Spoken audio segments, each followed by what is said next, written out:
What is going on, everybody? Welcome back to another episode of Quad Shot Podcast. As always, we're stoked to be here. We're fired up, we're dialed in, and we're ready to go. Rome, baby, what are you sipping on, man? What's going on, everyone out there? Hey, welcome back to another episode. Stoked to be here and conversating with our people, the Quad Shot family. Aiden, it's good to see you again, brother. Happy to be back for another episode. Make sure that mana's high and that mana's going. Heard. I am sipping on H2O water.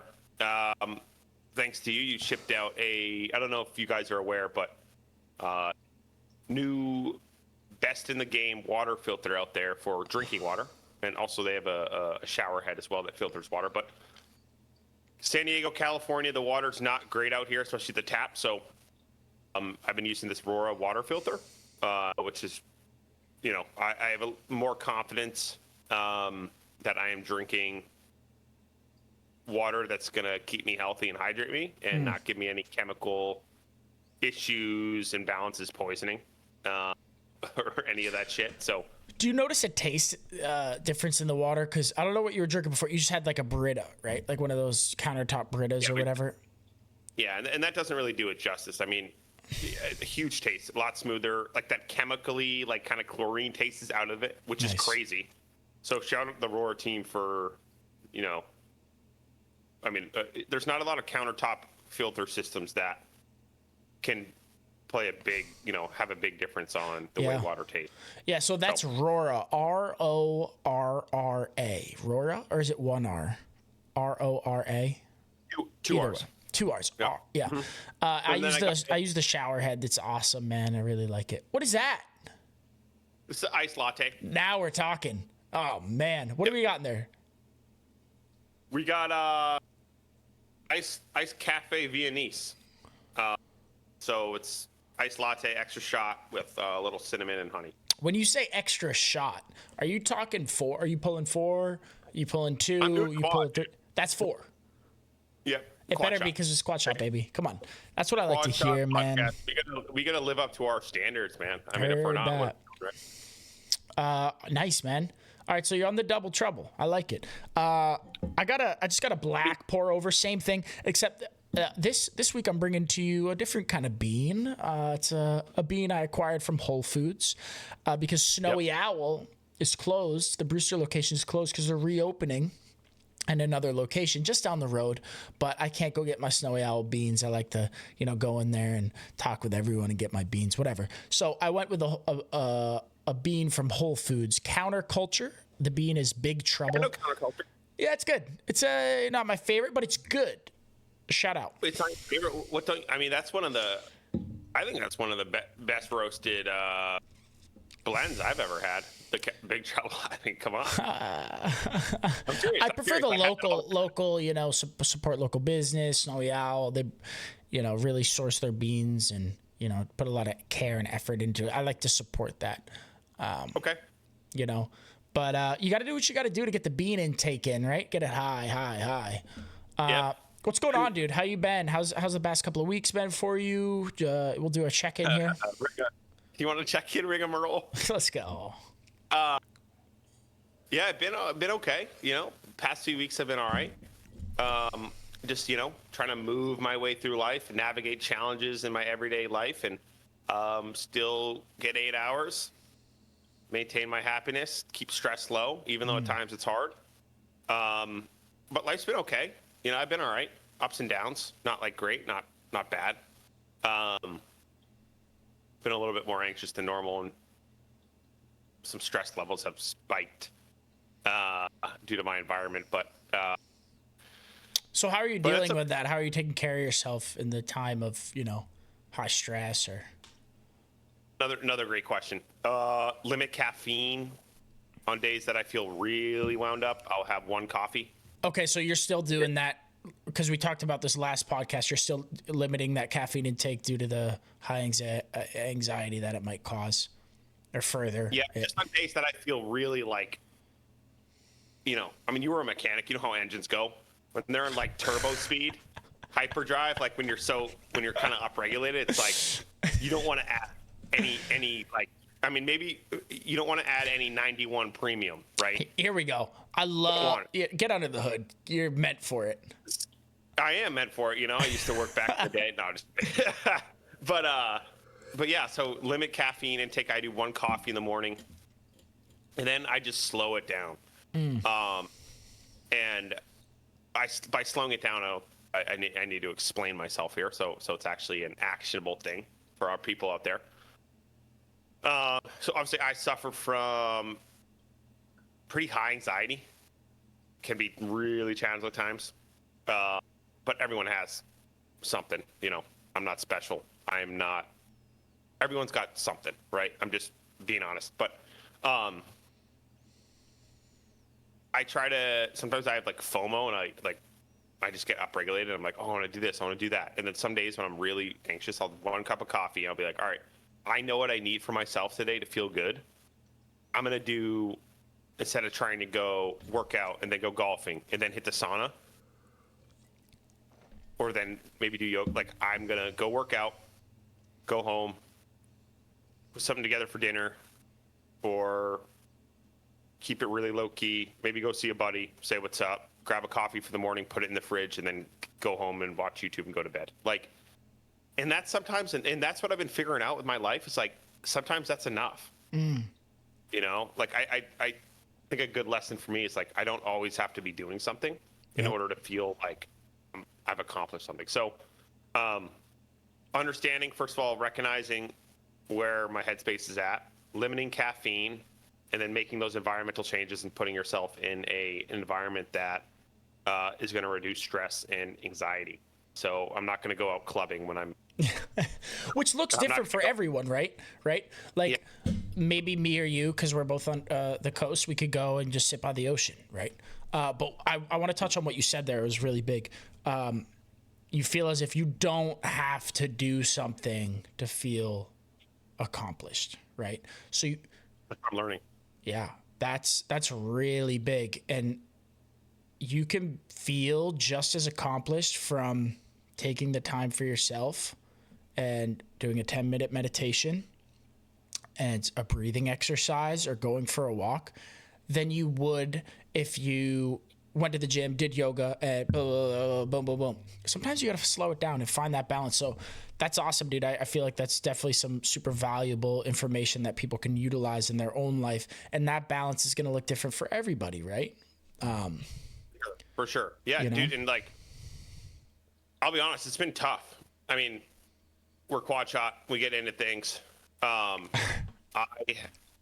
have, like, long story short, so I have anxiety and like OCD, intrusive thoughts and all that. But I've been on Zoloft which Zoloft helps with OCD, which is like an antidepressant. I've been on Zoloft for like 10 years. And I've tried coming off it, has really been hard. I'm at the lowest dose I've ever been right now. And I'm trying to titrate off of it. And it's like, that's really hard because you get withdrawal symptoms. And when your mind and your brain chemistry is used to something for 10 years, especially a strong drug like that, like, it's really hard to come off it. And like, I'm tapering off now. So that's added anxiety, some stress in some of my personal relationships, stress with work. Like, I feel like it all comes at once. It's like, I need to use my tools to push past that, and I wake up and every day is just like, kind of feels shitty, not shitty, just like, I don't know what I'm feeling. So, I mean, everyone has their own thing. Everyone has the struggles that we're going through. You might not see them. But yeah, it is what it is, man. I just wanted to be candid and transparent. Okay. So thank you. And dude, appreciate it so much that you're open and willing to share something like that, because a lot of people out there are on a drug, whether it be for OCD or anxiety or ADHD or ADD or, something. They're on some sort of pharmaceutical drug that changes the chemistry in their body in order to better themselves. Right? Yeah. And yes, it is the case that sometimes somebody needs to get on that in order to get back on track, right? But now you're in a situation where you're 10 years deep, you want to get off it, you don't need it, you have the power within you. Your brain and your body is able to, right, deal with what comes your way. For sure. And you have taken the necessary steps along the way to equip yourself with the tools necessary to deal with those types of hard situations. And that's really what it takes. So if you weren't aware and you didn't care to obtain those tools, then you'd be on Zoloft forever. Right? And like, I don't want to, like, we've talked about this, like, I mean, you're not anything like this. And you're always like, hey, like, Roan, like, I think you should, like, look about getting off that. Like, there's some serious side effects. I'm like, yeah, man, yeah, you're right. You're right. It's not, I mean, I've been suggested drugs by doctors who have gone to school and fucking studied their ass off and paid a shitload of money to be where they're at right now. They're suggesting, right, that I take this drug. I'm not going to lie. In the past, I have, right? I've been in situations and low points in my life where I took something like that when suggested to me by a healthcare professional. But I was lucky enough to catch myself and remind myself that I am capable of dealing with this on my own. I don't need assistance from chemical change. I can change that within myself. I just need to put in time, put in effort, and be consistent. And anyone can do that. It's really, you know, obviously there's some cases where that might not be the case, but you have to believe in yourself and you have to want it. Right? You have to put in the work to obtain the tools necessary to deal with the hard situations that come up. It's really that simple. And, you know, say you get anxious. You know what to do. You take a deep breath. Whatever that looks like for you, you know how to deal with it now. Yeah. Right? And, dude, I'm proud of you for trying to get off that shit. It's awesome. I'm not saying you didn't need it at one point, but I don't think you need it, you know? And I think that's the case for a lot of people. They don't need what they're taking. And yeah. And I will say it's definitely like helped me, you know, when I first was young and like 16 years old, still trying to find my way. I remember my grandmother died and I was kind of a mess. And I just started feeling this anxiety coming on. And like, I've always, you know, people who have anxiety, it doesn't go away. You just deal with it better. Right. And you can get to a point though, if you have anxiety, that your anxiety doesn't impact your life and you barely feel it. So that's what I'm chasing and going for. And I know I can do it. So, and that's okay if you get anxious, right? But yeah, there are people out there who struggle, you know, every day. And that's just a fact. And, my problems are no greater than anyone else's problems. I just know through my experience, like that's what I experience. You know, someone could have the same thing I have and be a lot worse or a lot better. Yeah. It just is what it is, right? So just wanted to be transparent and bring that. I mean, like we do this podcast for a reason, you know, we want to make sure that, I don't know, we're just two pretty honest people talking about our life experiences and like giving advice on how to combat that. And yeah, mental health can be hard at times, but you know, if you have hope and you lean on the right people, like I lean on you a lot, and I so appreciate you for that, and I always will. So make sure you have good friends, good circle around you to help support you. But yeah, kind of what's been going on my last 2 weeks, but we're good. Grateful to be here talking to you. And what about you the last 2 weeks? How you been? How you holding up? What's new with you? Hey, shout out. I mean, well, first of all, I know you started your own barber page, so everyone go follow. Thanks, Sal's mate. Flow, right? What? No, sorry. What's the name of your Instagram? The Instagram for the barber page is Sal's the Barber. SALZ Sal's the Barber. The Barber. But So before we go into that, I want to just touch one more thing before we leave this topic, because I think it's really important and it's very prevalent now. When you were 16 and you first were suggested by a medical health professional and maybe other people to get on Zoloft, do you think there's a world where you could have maybe seen a therapist and started developing skills to deal with that anxiety within yourself rather than taking a drug and combating it in a different way at a younger age, therefore never even getting on it in the first place and learning those skills a little bit earlier in life? Do you think that is a possibility? Because somebody could be listening to this right now and they might be in this transition or pivot point in their life, and they're either going to choose the Zoloft or they're going to choose the mental health coping skills, right? So is it a possibility? I think it is. What do you think? Yep. I love that. And through my experience, I can kind of tell you a little. So I was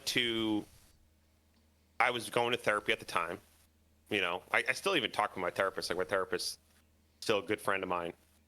I'm so grateful for her. So, and she's just kind of like a sounding board for me, right? At this point, will give me unbiased, like, hey, like, I don't think that's right, or that person was right and you were wrong. I was like, all right, I accept it. So anyways, yeah, I was going to therapy at the time, and I still was throughout my Zoloft journey. So like, I was doing both simultaneously. I was on Zoloft and then also going to therapy. And I actually went to an OCD clinic. Went to an OCD specific therapy and therapist and clinic in Falmouth, Mass.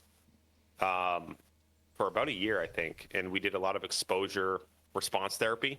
So like, for example, if I had like a thought, like a random OCD thought of like me stabbing myself with a knife, what I would do is, part of that therapy is you go in the kitchen, grab the knife, let the thought come in, don't fight it, and let it go. And then the thoughts start to get less and less and less and less powerful. So I did a lot of exposure and response therapy with like OCD clinics. So that was cool. That helped a lot.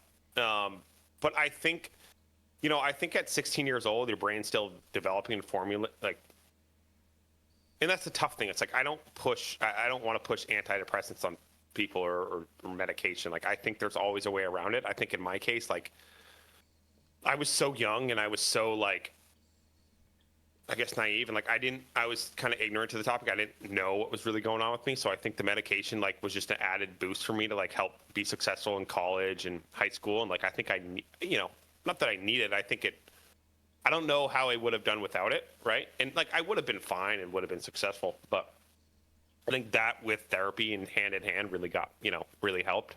Right. But I will say that I think it depends on the situation. I think if you're a point in life where, like, I had a lot of transition. When you're 16, you're adolescent, high school drama, going to colleges, applying for colleges, like, that's a high anxiety time. So I think the medication, I think it helped me, for a little bit, I'm not afraid to say that, but also like, it was me and the work that I put in, like, that's all me, 100%. So don't discredit yourself, but I think it depends on the situation. I will say, if there are people in this kind of limbo state right now out there, I'll say that, so that I'll have them ask themselves this question, like, are you in a stable position in life? Do you have a good job? Do you have a good routine? Do you have a good support system? If you are, I would lean away from medication and just do therapy. If you aren't, and there's a lot of like, it's really impacting your daily life, ability to function, then I would recommend getting on medication. Okay. Thank you. I'm going to combat it. And I know I like it. This is good. I didn't grow up and I didn't have your experiences, but I'm still going to combat it. Okay. So someone who's 16 is going through a lot, like you said, thinking about college, high school, friends, sports, whatever, grades, everything. It's stressful. And you're developing physically, you're developing mentally. And I think personally, the last thing that you want to introduce to someone who's developing physically and mentally is a chemical or a pharmaceutical that changes the chemicals in your body, because it may, and there's studies, impact the development physically and mentally of that person, right? It's anything. I could drink coffee and I become I gain a tolerance to the caffeine. I could take Advil and I gain a tolerance to the active ingredient Advil. I forget the name of it. Anything. I could take an herb, drink a tea, chamomile tea. There's going to be a buildup in my body. So you're building up a tolerance to whatever drug that you're taking. And then therefore your body slowly becomes dependent on it, and it is part of its normal routine. So if you're 16 and you're listening to this, you don't even have to be 16. You could be anywhere in life. You are strong and you are capable of navigating the scary parts of your mind and body. It's possible. You can do it. And I think it's really important to try to do it without anything, because the way that I combat my scary parts of my mind that I didn't want to face and I didn't want to deal with, I didn't go to a doctor and seek medical help. I mean, there at points in my life I did, but the way that I did it was drugs, right? So I found my outlet, escape through these recreational drugs. So it brought me on a different path, and I introduced them into my body when I was very young, and I'm developing physically and I'm developing mentally, and it definitely had an impact on the way that I developed. But that's nothing I can't regain and take back now, because I'm glad I went through that, and I'm glad I had those experiences just like you. You were on your path. I'm sure you're glad that you went through everything you have been to up to this point to learn where you are now and what you've learned. But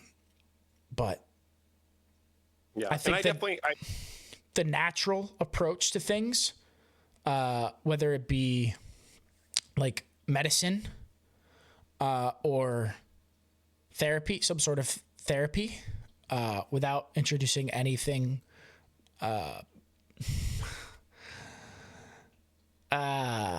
processed. I'm for lack of a better term, processed, like man-made fucking drug. You can do it. You really can do it. And I'm butchering what I'm trying to say, but you can do it. Looking back on that, like if I'm lucky that I haven't had like any major side effects on the medication. Like that's why I want to get off now, so the rest of my life I'll be good, And I'm excited. I'm excited to get off. It's gonna be hard, but it's like when your brain gets used to a drug for 10 years, it's like it's a long time, dude. It's a long time. But Don, you're so equipped, like you're ready. Okay. I'm ready. But I'm really glad we touched on that, man. And thanks for sharing. And I appreciate you. Yep, appreciate you. So what's been going on with you the last two weeks, and then we'll get into Buzz of the Day. The last two Sizzlers have been pretty good, dude. I've just been really, like you said, I mentioned last podcast that, I'm in this new phase with my business and I'm trying to grow it. So yeah, I made a barber Instagram, Sal's the Barber. Go ahead and follow it. I did online booking, and I'm just growing the brand. I'm taking the photos. I'm growing the portfolio. I'm having a lot of fun with it. It's been really cool. And I'm also in the works of something else that I'm going to keep on the low for right now, but it's also a personal endeavor that I'm really, really excited about. And once I get further along with it, I'm happy to introduce it and share it. We'll love that. Yeah, I'm super stoked on it. I'm having a lot of fun doing it. But yeah, dude, I've just been grinding it out, so I switched gyms from Body Strong in Chatham to Nauset Fitco. I switched back to Nauset Fitco, and they have a sauna. Okay, is it nice? Is it Dude, electric? I've been loving that. Like yesterday, I hit chest and triceps, and then I did 10 miles on the bike with my buddy John, and then I hit the sauna for 15 minutes, and then I drove over to Skakit Beach and fucking dipped in the water for like a couple minutes, as long as I could. It was cold, dude, but just like, I don't know, that sauna, man, is fucking amazing. Is it nice? Like, oh, it's so nice. What is it? What was I gonna say? Is it coals or like do you pour water on the coals? Is it electric? Like what is it? How's So it run? it's a dry sauna. So it's Nice. I guess cedar, and then there's like the box with the rocks that heats up Yeah, yeah, yeah. the Okay. heating I like element. that's my kind of sauna right there. But you don't put on the water. It's not a steam sauna, and you're not supposed to put water on those rocks because it's completely dry. But it's not UV. It's just the classic old dry sauna. I love it, dude. Yeah. Like when you breathe through your nose, it hurts type of sauna. Yes. I do those are the best. Yeah. So Yeah. I've been having a lot of fun with that, dude. And yeah, I've been riding the bike, man. And I've been trying to run again. My knee is okay, but I really want to make it a goal to hit another Spartan race like I did last year, or hopefully get my toes into some triathlon sprints, maybe, which is like a triathlon but half of one. I think it'd be really fun. Dude, heck yeah. Yeah. Dude, it'd be fun if you and I both trained for that and did one together. It's a goal of mine, dude. I mean, a dream would be Iron Man one day, which is no joke. And What is the Iron? dude, respect to the people who do Ironmans. Oh my God. The training What is an Ironman? regimen you have to stay consistent with for a long period of time. Let's just look up the stats.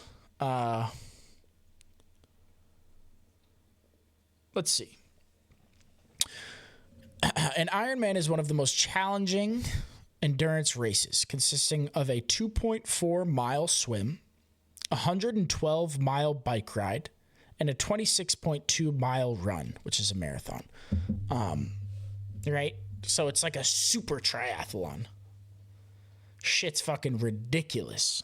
It's like an ultra of ultras, Ultra triathlon. Dude, so is that like top notch? Like that's like It's no joke. I mean, hardest. yeah, that's Dude, some hard shit, obviously. you know what I just thought of, and that would be awesome, bro. I would love to maybe train with you. Dude, we gotta get like a 2-week training camp, quad shot training camp in, bro. Where's that been? Come on. But yeah, bro, fucking my buddy, Jake, lives out in Utah. He just did a 100-mile race. He in did Texas. the ultra, 100-mile ultra. Yeah, Holy, 100 miles in Texas. is he a runner? He's the man. Yeah, he ran cross country in college. Wow. But he ran, I think, ran 40 miles, walked 60. And That's incredible, man. yeah. So he's So a, what he's did a that take legend. him? That took him like 28 hours or Yeah, something like that. I actually don't. I don't want to say. I don't remember, so I don't want to throw out a number that's not true. But I think somewhere around there. Yeah. Balls of steel. Yeah, it's fucking wild. Dude. Congrats to Jake. Shout out Jake. That's an incredible feat and amazing work. Amazing work. That's awesome, dude. I love hearing that shit. bro. Let's fucking go. Shout out Jake. Right. All right, let's get into Buzz of the Day. It's doing Goggins. All right, I'll start off Buzz of the Day this week. You cool with Here that? we go. Okay. Yep. Buzz of the Day. It's a quote. This quote comes from Tom Rath, R-A-F, an author. He writes about business and well-being, stuff like that. The quote is, "Sleep is an investment in the energy you need to be effective tomorrow." Sleep is an investment in the energy you need to be effective tomorrow. It's so true, man. Sleep Yeah, is the I really like that. foundation. Sleep is the basis. Sleep is so important. Yeah. And I want to ask you about how you feel your sleep routine is right now. Do you have a consistent bedtime? Do you have a consistent time you wake up? If you sleep a little bit later, do you still wake up at the same time? Like, how's your sleep looking? How's it feeling? And with your experience, like, do you notice your levels of energy and your effectiveness throughout the day improve when you get a good night's rest? Yeah, bro. I mean, that's a great question. Or first of all, great statement. How is my sleep right now? Do my energy improve? Honestly, my sleep is pretty solid. Thankfully, I've always slept pretty dang good. Meaning sleeping through the night, getting about 7.5 to 8.5 hours per night, and like that's optimal. That's perfect. I feel like honestly, if I had one of like those Aura rings or Whoops, like the Whoops that track your sleep, I feel like I'd score pretty high every night. And right now, I slept so good last night, out like a light. Dude, I just wake up and my anxiety's not as bad. Like, I'm happier. I'm just more in the mood to do things, more excited, more even keel, more calm, and less frantic. Right? I think when I sleep poorly, I wake up the next day and like I know I slept poorly, and then that's on my mind. It's like, oh, I got to do this. Oh, fuck, I got to go work out at 5. Like, I don't want to do those things, but when I sleep well, I want to do those things. So I think it is just like you said, I think that's a great word for it, is investment. So investment's the right word, I think, for sleep, and I think it's one of the most important things that someone could do for themselves, to make sure they wind down, have a routine. And like I usually wind down. I'm going to bed, probably falling asleep around 11:30 every night. 11:30. I would say fall asleep around 11:30, wake up at 7:30. Okay. So good 8 hours. How about you? 8 is my sweet spot. Huh? 8. Okay. Why do you pick that quote? I picked that quote because I just want to. I know what sleep does for me, and I know when I get a bad night's rest how I feel, and I know how I feel when I get a good night's rest. And I just wanted to emphasize and bring to the table and talk about with you on the podcast about sleep. That's why I brought it to the table. I think it's so important. 8's my sweet spot. I do my best to maintain a structure. Sometimes you fall out of it. It's okay. My sweet spot's like 10:30, 6:30, or 11 and 7, around there. But what I've been trying to get better at, and actually something that I believe it was Andrew Huberman said on his podcast. I can't source the exact episode, but he said, even if you go to bed later than usual, so say my bedtime, for simplifying purposes, let's say it's 10:30, 6:30. Say I'm not getting to bed until 11:30. He says it's better to wake up at 6:30 still. Even though you're getting 7 hours, your body, you want to keep on that same rhythm of waking up at that time, getting light when you usually do, getting nutrients when you usually do. And it's like you stay in that rhythm. And I thought that was really interesting because it's like, I would have thought, I'm like, okay, it's 11:30. I'm just going to pivot this to boom. Okay, now I'm going to wake up at 7:30 instead rather than 6:30 because I need my 8 hours. But no. And like, yeah, you might feel a little bit tired. You might notice a little bit of a difference, but you're go ahead. If you wake up at that time and, you go through your normal routine, it might be a little bit harder, but when 10:30 rolls around, you're going to be tired and you're going to be ready for bed. And then tomorrow, the next day, you can wake up at 6:30 and get your full 8. So I thought that was interesting. Yeah, I love that. Good. Hey, good reminder for everyone out there, man. It's a fucking investment. Yep. Invest in yourself, all right? Just like the Quad Shop boys. Come on. Heard. And I want to talk about a couple of things that help me wind down because I know that it's hard to just go to bed sometimes, right? So I like to, around 9:30, kind of cut off all stimuli to the best of my ability. Okay. Screens, video games, TV, I fall victim of not doing this all the time, but I do my best. And I find when I do, it helps a lot. So you cut off all that. And I like to eat dinner and have my last meal about 3 hours before bed. So like at 7 o'clock, I like to eat my dinner. if I'm going to bed at 10:30. I find that to be a nice sweet spot. And I'm not drinking a whole lot of water before bed either. So maybe like 1 to 2 hours before bed, I want to cut off any liquid intake and try and get my water in for the day, or get my cup of tea in or whatever.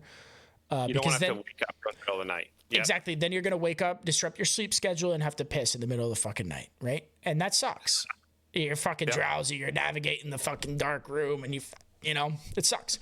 So those are a couple of things I like to do. Obviously, I cut my caffeine intake off. I do my best, but I try to shoot for like 1 p.m. or, like 1:32, 2 o'clock. And that could be even considered a little bit too late. I guess caffeine stays in your system for 10 hours. So if I'm consuming it at noon, then it's going to be there by 10 o'clock.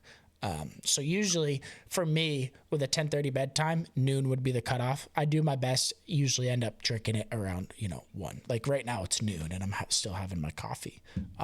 But you get the caffeine in the morning. I notice it helps if you can, avoid that in the afternoon.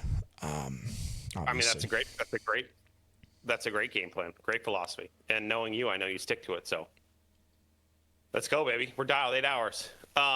Man, I think you're really going to like my buzz of the day. All right, let's dive into it. And let me know what you think about this. Because this is kind of what I'm realizing. In all the couples that I know and see, their partner would do anything for them through thick and thin. And here's a quote. And that could be, my buddy just got a job and he's like, hey, I got to move to New Hampshire. Okay, I'm going with you. I'll figure it out when I get there. Right? It can only be true love when you enable your other half to be better, to be the person they are destined to be. I love that, man. Where'd you find that? Unknown source. Yeah, no, it's from Michelle Yeoh. Okay, so let's source that, right? Yeah, from Michelle Yeoh. Can you repeat the quote one more time? Yes. It can only be true love when you enable your other half to be better, to be the person they are destined to be. Yeah. And if you find someone who you feel that from, I think that's true love, because love is wanting something, wanting your partner or other half to be as successful as they can be, and doing whatever it takes, right? Not complaining about, why do you always have to do this? Why do you got to do that? Like, where's me time? Can you fit me into your schedule? Why aren't you doing that? And obviously you still have, that's part of a relationship, but there are relationships out there that, if you truly love someone, you want to see them better themselves and be happy and make sacrifices for themselves and do what makes them happy. 100%. You don't want to cut. And if I love someone, I don't want to cut into that time. Yeah. So a relationship is a commitment, and a commitment with someone else.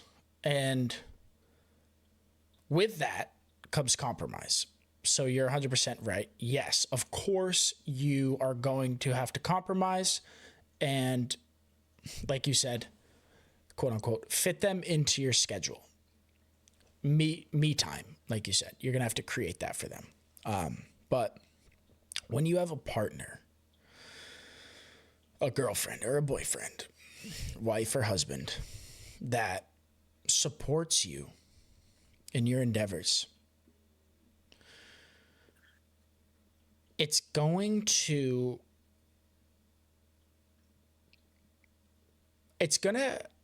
improve the pursuit, not hinder it. And I've been in relationships in the past where my pursuit has been hindered, and I've hindered on pursuits. I've been in both roles. And it's something that's very, very common in relationships nowadays. Codependency comes into play, and you start to give so much energy to somebody else where you no longer have the supply necessary to take care of yourself. And what it comes down to, is before you even get into a relationship, you need to develop a foundation and understanding of who you are, what routines you hold to keep you healthy and happy, what goals you have and how you want to pursue them. You need to have that foundation before you even get into a relationship.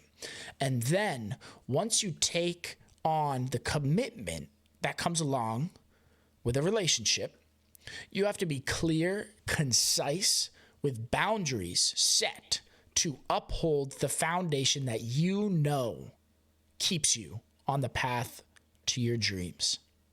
And that is what makes for a healthy relationship. And it has to go both ways. Just like she will support you in your endeavors, you need to support her in yours. And that balance, right? If she's keeping her foundation and herself in check and keeping herself happy and sticking to her routines that she knows works for her, she's going to be able to show up to that relationship just like you are. Better. You know what I mean? So it's that symbiosis that can be the most beautiful thing about love ever. You know? And it's all about just keeping yourself in check, man. Doing what makes you happy and healthy. And if you do that, you can show up for your family, for your girlfriend or wife, whatever, much better than you would if you weren't taking care of yourself. And also, if you have that strong foundation and you have that, ideology of who you are, where you want to go in life, like I just described, and you get into a relationship and you notice that it's hindered and you notice that it's sidetracked or pulled and yanked, you need to become aware of that and either communicate and reset the boundaries. And if it's not going to work, then you need to remove yourself from the situation and continue to do the things that make you happy and healthy. That's how I feel about, that quote. And I really love it because it's fantastic. Yeah. So, just wanted to bring that to the table. I think that's important, How do you feel about it? Why do you think it's important? You obviously brought it to the table, Yeah, I've been in relationships where they didn't give a shit about what I did. It was always about them, me. I remember one, it was literally helped her move. I just started a new job, was living up in Maine, helped her move,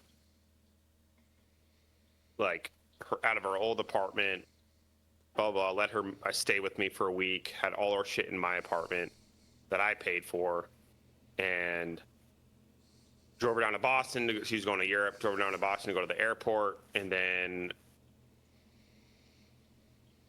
I get, I was doing everything, sacrificing, I wasn't working out. I remember I lost myself in that, even the short amount of time it was, I lost myself in that, just to help her. And I got caught in the vortex of that. And they drove her down to Boston to the airport, stayed overnight at her friend's house, slept in an air mattress with her, packed all her shit up, put it in my truck, drove her to the airport, and then we got into an argument on the way just because I was like, hey, why do you? And we have difference. I found out we had difference in opinions, but I was like, hey, why do you have that mask there? She's like, please don't tell me you're an anti-masker. I'm like, I mean, I am, but doesn't. How does that impact my? We can have our differences, and I'm dropping her off at the airport in an hour, and then the whole car ride to the airport, she's like, how could you? I thought I knew you. You betrayed me. All this stuff, and and then I sent her on her way. Said, all right, so never going back. Let's go back to the beginning. By my opinion on the situation is by you losing yourself. And do you feel as if you had just yes or no. Do you feel as if you had a strong foundation of, yourself, where you wanted to go, your structure and your routine? Do you feel like before you got No. into the relationship? No. No, I would Okay. yeah. So No. then it wasn't super strong and solidified. Yeah. So there's weak points. So you then getting into a relationship enabled these actions in her, right? It's your fault. It enabled my Okay. walls to get broken down and easily pushed over, right? Yep. You didn't create the boundaries. You didn't have the foundation. She You set didn't them. know what made you happy. All you knew was she made you happy, right? Yeah. And then So I lost that's my where you lose yourself, and it's your fault. Yeah. Yeah. I mean, she obviously wasn't the right one. No, no. Masker, shut up. Yeah, her. Okay. Master. But no, you I see what I'm think trying to it's say, right? You see what I'm trying to say. Yeah, you gotta have boundaries. Yeah. Yep. But And I've gotten, it's- I've gotten into relationships before where I did not have that solid foundation and structure, and I've lost myself completely in the relationship and ended up, when that dust settles, you're left and you're like a shell, and you're like, who am I? What was I doing? Where am I going? So I really appreciate you bringing that to the table, because it is so important to have a strong sense of self prior to a relationship, and then create the boundaries. Yeah. Yeah. It can be tough though when you're in a relationship and like you bring up your needs and priorities and they don't respect them. That's tough. It's almost like a sign to leave, in my opinion. If somebody's not going to respect the boundaries that you create, especially when it pertains to the things that make you happy and healthy, Yeah. it's not going to work. It doesn't even make sense to move forward. Yeah. Yeah. In my opinion.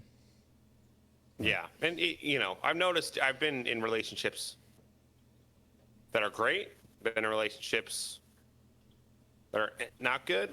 So it's just like, it's interesting, it's like you learn a lot about yourself in a relationship, Definitely. and you learn a lot about how you want to be treated, how you don't want to be treated, how you need to work on, there are things that I can work on, and be a better partner and be a better like boyfriend, you know what I mean? So Of course.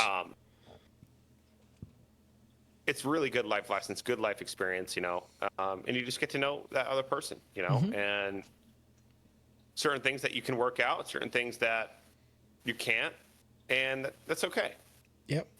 but at the end of the day, That's how toxic people stay toxic, right?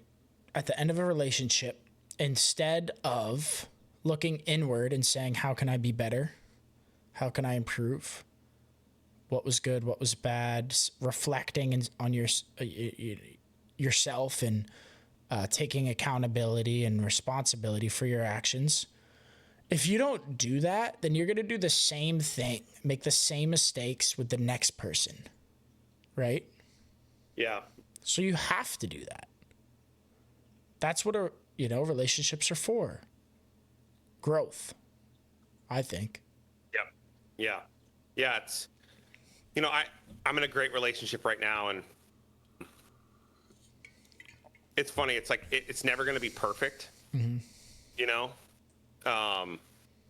it's always, I'm a fighter. I'm always going to fight for the relationship and making sure the other person's happy. And you've got to hold strong to your boundaries and your walls. Yeah. Because that's what makes you, right? So, just wanted to bring that up. Everyone struggles in a relationship, but I think it's important that other person, no matter what, they respect your boundaries and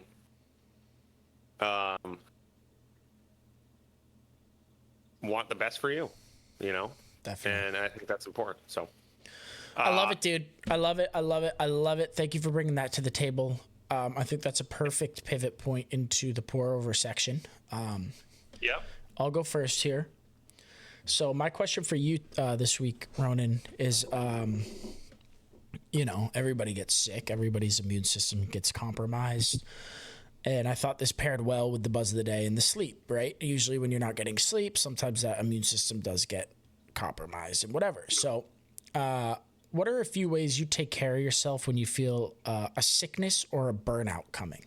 Like you can see the identifying signs like, ooh, I'm about to burn out. Or even if you do burn out, or, ooh, I'm starting to get sick. Or even if you do get sick. Yeah. What are some ways that you deal with that? Yeah, I would say burnout. How do I deal with that? I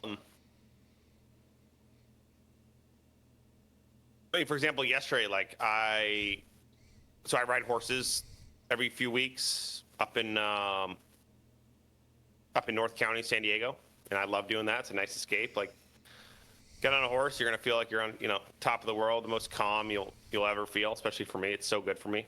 But so I did that, and then I came back, and I was like, I had a few hours, and I was just back at my apartment. It was a nice day. I had a few hours during the day, and I was like, man, I want to do this. My mind started racing, like, oh, I should do this, should do that. And then I was like, you know what? I'm tired right now. I'm feeling my body. I'm just gonna chill in my house, and I was so satisfied with that. I ended up chilling, watched some YouTube, rested, got a snack,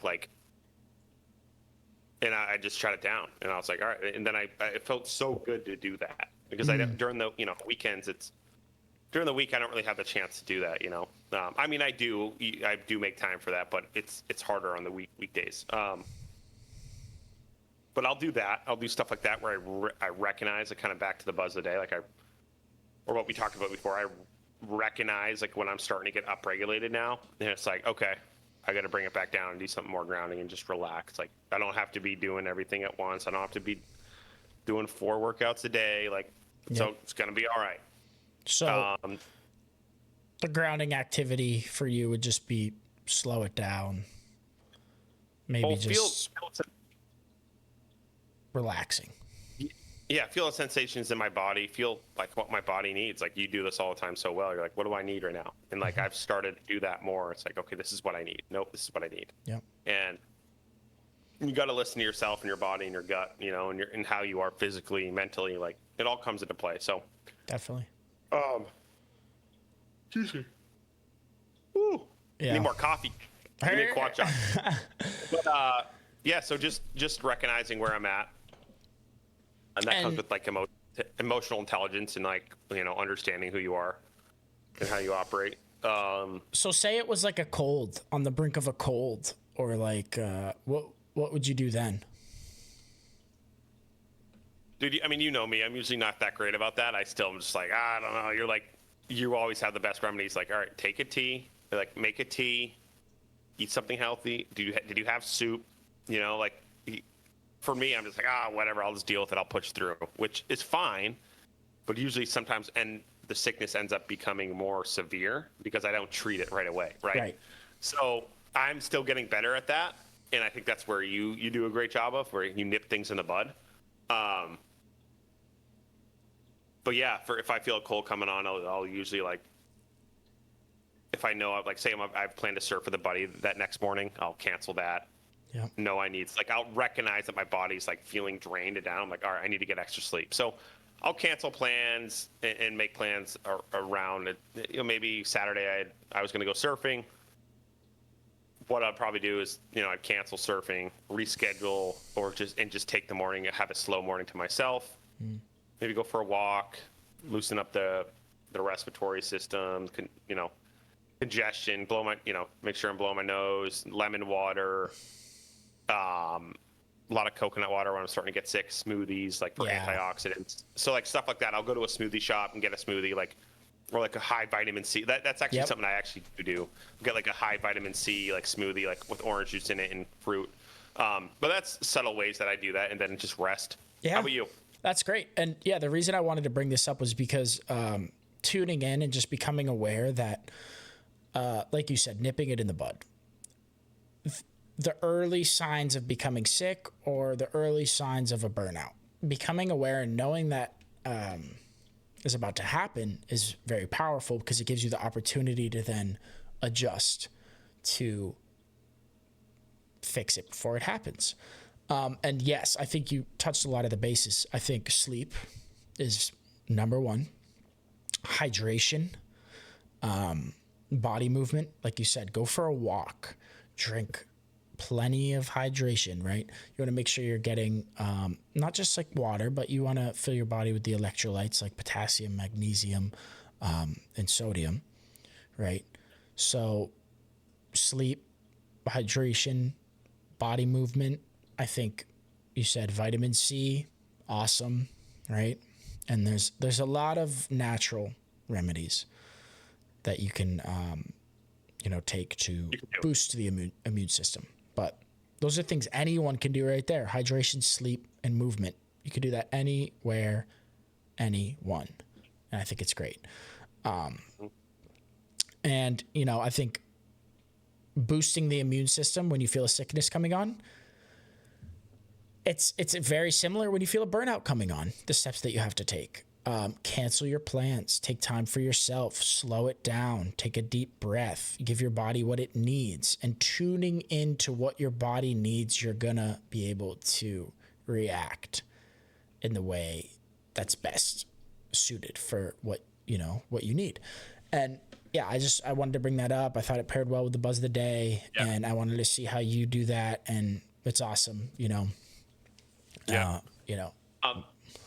Should I go into mine? Let's do it. Let's pivot into Rones. Own tea, and this is a great question, and I think you're gonna think about this for a little bit. What are some valuable lessons, or maybe what's one valuable lesson you learned in your childhood that has shaped you into the man you are today? There's a ton. I know there's a lot, but pick one. On the spot. On the spot.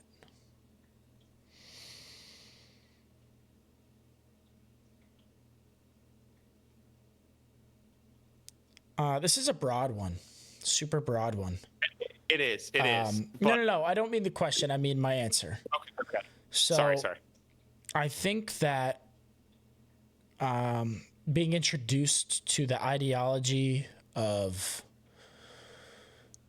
gratitude and I have everything I need and I'm capable of anything I put my mind to. Okay. So that right there alone, that ideology alone planted in a kid's brain is so important because you're teaching them to be grateful for their environment, their body, their health, their family. And I know that some people grow up in environments that are hard to look around and be like, what am I fucking grateful for? Right? But if you can do it in a hard environment, that's what creates champions. That's what creates the most magnificent people ever, because you're coming from a place of love. You're coming from a place of gratitude, and that inspires you to move through every action, and every fiber of your body is now everything you do. When I go surfing, I'm surfing with gratitude. When I'm making breakfast with gratitude because the food is nourishing my body. When I tell my mom and my dad and my siblings I love them, I'm doing it with gratitude because I love them and I'm grateful for them. And you know what I think gratitude creates? What's that? Gratitude means presence. It's you're able to take a step back and see. Yeah. Go ahead. I'll let you finish. I didn't want to cut you off. No, I like that. I love that. It's great. But yeah, I think the ideology of gratitude, and being capable is really important for a child to understand and at least plant the seed, right? Because I didn't fully get it, Mm-hmm. obviously. And maybe I still don't now. But I know that that's one of the biggest, you know, ideologies brought into my childhood, for sure. That's had Yeah. the biggest impact. And appreciate you sharing that. And it shows up within your life, and I see it within you, and it's such a powerful thing, right? Like when you have gratitude, when you know someone's moving through life with gratitude, like they almost have this like magnetic draw to them. It's like, wow, like why is this guy so grateful? And it's like, I want to be around that person. And that's how you are. It's like everyone wants to be around Aiden. Like, what's he got? What's he cooking in the morning? You know, like, and that's a beautiful thing. And I think more people need to be grateful. And I'll go off of that. My grandmother and mom always instilled this in me. And to this day, I've never understood why people don't lead with this. And it's pretty fucking simple. But kindness. It's one thing that's always stuck with me is like, be kind to people, treat people well. My mom's always like, if you have nothing nice to say, don't say it at all. That was one of the biggest things that was instilled in me. It's like, I have a hard time with people who they get a choice, right? Everyone has a choice in how to treat you, right? But a lot of people, whether that's sarcasm or joking or I don't know why people don't lead with more kindness. Like, I get the sarcasm and joking. That's if I'm like best friends with someone, but not random people I meet on the street. It's like, or people I've hung out with a few times. Unless I can read the room and understand they're joking. It's like their true intentions, right? But that's with like, you know, some conversation beforehand. But if you, I just think it's so easy to just like, you know, that's something I'm proud of. That's probably the biggest thing I'm proud about is myself, other than like, you know, battling my mental health journey. Is like, I'm just kind to people, and so are you. And I think that's such an important lesson in life. It's like, people remember how you make them feel, not really what you say. And I remember there's people that probably aren't bad people, but if they don't greet me with that kindness, how I greet them, then I don't want to be around them. And that's just a sad reality for some people. And I've cut people off and been like, yeah, no, I'm good. I don't want to hang out with them before. And people just don't understand, because like, why would you put yourself around people that aren't kind or don't have the same values as you? Yeah, dude, that kindness fucking shines through you like rays of sun everywhere you go, dude. And, you know, this is, you know, ever since I have met you, never failed. You have this contagious kindness, right? So when we go into the Chocolate Sparrow and we get coffee, everybody's like, smiling and laughing and like they're kind, but you know what I mean? And like we go, wherever we go, like you just bring that to the table, and that's like your baseline. And it's real, it's genuine kindness. And that, I believe, it's been so impactful for me to see it, even just, you know, standing next to you in the coffee line and watching, you know, the impact you have on these people just from simple kindness. It's made me want to be a kinder person. It's made me want to be a more upbeat, positive person. And dude, I appreciate that shit so much. And you know, that's one of the things, like, you're my fucking dog. And like, I see that. That lives through you every day, everywhere you go. And it's truly incredible. It really is. So shout out your grandma, shout out your mom, because that's a beautiful thing, man. It's a beautiful thing.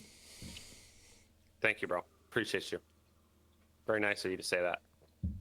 But yeah, dude, I mean, heck of an episode. We got into a lot. We touched a lot of different subjects, areas. I think it's good to get back on track with these. It's good to deliver some candidness for our listeners and audience. And that's what we do at Quad Chop Podcast. And hopefully someone took something from today's episode. We touched a lot of important topics and things, and grateful, just like you always express and how you are, you know, gratitude, grateful for this platform we have and the ability to come on here and speak. So looking forward to the next episode, and shout out you for first in developments, and we're looking forward to seeing some of your personal stuff that you're gonna start putting out soon. And I think that's gonna be great for you and us. So looking forward to that. Anything else, brother, before we wrap up? Nope. I'm good there, man. Let's wrap it up. Appreciate all the listeners, Quad Shot family. We love you guys. And we'll be back in action next episode. Thank you guys so much. We'll catch you on the next one.